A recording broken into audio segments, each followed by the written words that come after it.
this country is so nice, it's so polite, it's so thoughtful and empathetic and sweet. It's the kind of country that loves dogs and gives directions to strangers, that we put up with it for 4 years. But we can't anymore. We just can't. And we can't for 2 reasons. The first reason that we can't put up with it for 1 more minute is because it's just not justice. It's not. It's not justice. It's unfair. You cannot reward the most parasitic, useless, violent, nasty, aggressive people in your country. You can't make them the richest. You just can't. It's just wrong. In a fair, decent country, the people who work the hardest, who have the highest level of talent, who are the most creative, who are the most decent to their neighbors, who give the biggest tips to waitresses, those people should be successful. Those people should be revered. It shouldn't be Larry Fink. Are you joking? Kamala Harris shouldn't have a job. She has no skills. How did we wind up with a system where Kamala Harris, you couldn't change the tire on your truck, much less drive it? How did she wind up at the top of the pyramid? And then once she's there, she lectures you like you did something. It's too much. You can't allow that. It's an offense against the truth, against reality, and against justice itself. And the second reason you can't allow it is very familiar to anyone who has children, which is if you allow it, you will encourage more of it.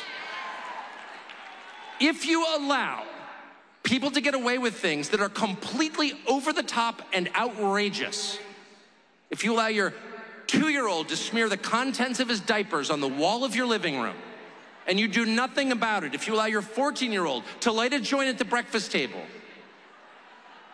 if you allow your hormone-addled 15-year-old daughter to like slam the door of her bedroom and give you the finger, you're gonna get more of it. And those kids are gonna wind up in rehab. It's not good for you and it's not good for them. No. There has to be a point at which dad comes home.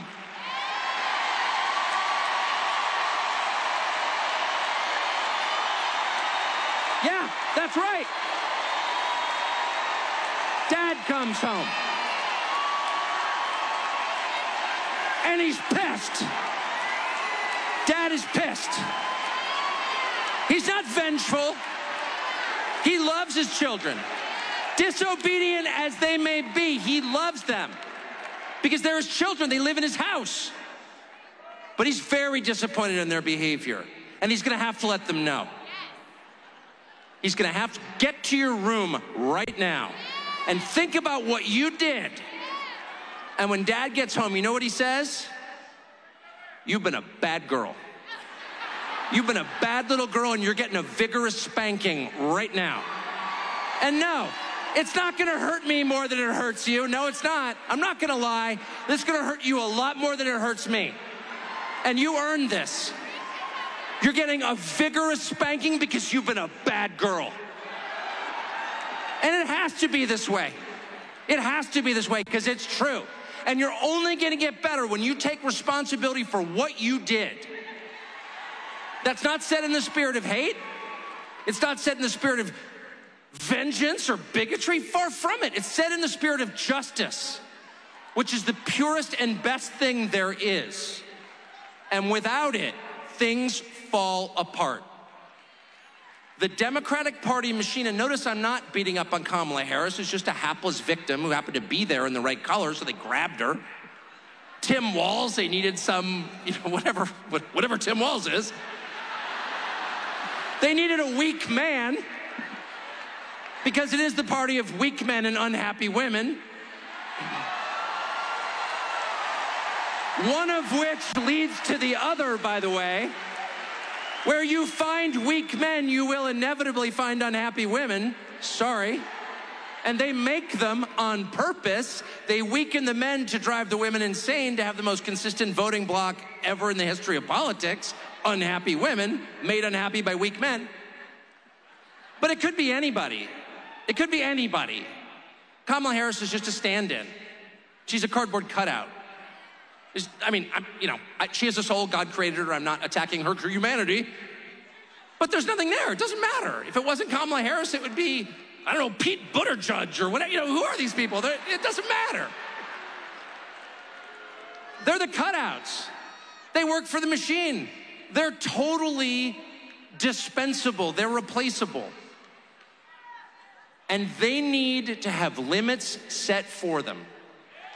And so on Election Day, and I sincerely believe Donald Trump's gonna win. And if I thought he was gonna lose, I'd be here anyway, by the way. I would. In fact, I would have been here earlier if I thought he was gonna lose, just to make the point. I mean it. I don't like people who jump on the winning train, okay? I think Donald Trump's gonna win.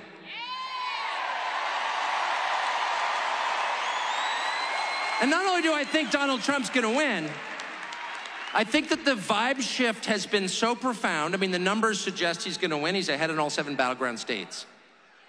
But much more important, and the early voting seems to be favoring him. But more important even than the conventional political markers is what you smell around you. And it's the return of freedom. It's the return of the country you grew up in, where you could say things like, I like that guy, and maybe you like the other person, that's fine. That was not allowed for 9 years. And it's allowed now. And I think, and it's because of what they did, by the way, they deserve this. But I think the vibe is so strong right now, I don't think we can get away with pretending something else happened. I don't think we can have another 2020 at this point. I just don't. I don't. Where they hid relevant facts from you, they prevented you from knowing about their candidate and then claimed victory, or 37 billion votes or whatever they claim he got. That's rigging the election, period. If the government prevents people from knowing critical information about a candidate, they have rigged the election. And they did that, period. Oh, you're not allowed to say that. I'm not allowed to say it because it's 100% true. And every person who hears it knows it's true, including the people who did it. I don't think they can do that again. I don't.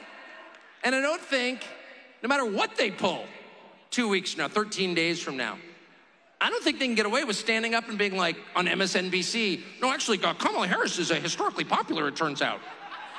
A woman who's never had a job, who can't even pronounce her own first name consistently. That's how false she is. Some woman who grew up in Montreal, Canada is lecturing me about America. Okay. I don't think they can do that, because I don't think people are gonna sit back and take it. I don't. It's enough. It's enough. That's the point at which you say, no, I'm sorry. I put up with this crap for a long time. I indulge your little fantasy. It's like when your teenage girl becomes a vegetarian, you're like, okay, that's, okay, it's fine. No, I totally understand. You're like, it's a phase. But if that phase goes on for 9 years and includes destroying your major cities and allowing your country to be invaded by millions of foreigners whose identities you don't know and whose purpose in this country is unclear, by the way, why shouldn't we feel threatened by that? If they go out of their way to crush families, to make it impossible for your kids to buy a house, and getting involved in the sex lives of your children, which they are, if they do all of that, they need to lose. And at the end of all of it, when they tell you they've won, no. You can look them straight in the face and say, I'm sorry, Dad's home, and he's pissed. Thank you.